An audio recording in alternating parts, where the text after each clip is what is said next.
Alright, so this is the cable reel I would normally have to pick up and walk all the way across the field for the customer's yard just to have it near the pole and run the cable.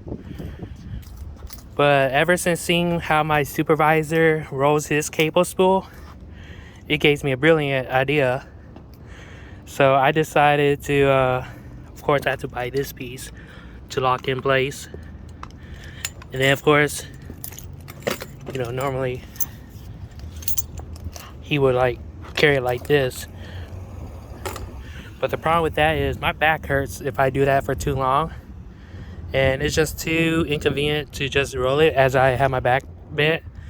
So I bought this piece off of Amazon, $30 a piece. Got this. I got this initially right here.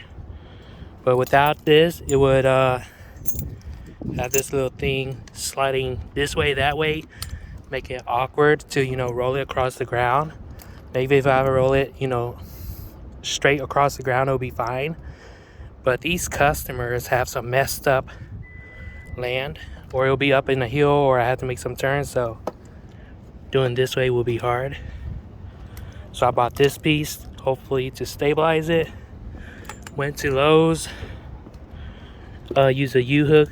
It would slide off this way. The black metal plate would slide off this way or that way, just because of the gap.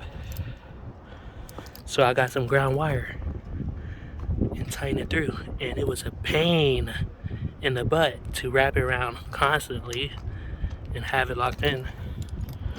But yeah, should work now. Spent a couple hours here. Do it this way and roll around just like that. Make my job easy. These customers will have like a football field for a yard. To carry this all across it would be tiring if I have to carry it. So I'd rather stroll it. I'm going in circles. Look at that, I'm drifting.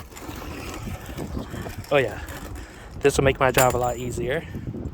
So I'm pretty happy with it. I think spending a couple hours in the Lowe's parking lot was worth it. And yeah, can't wait to bring this out in the field.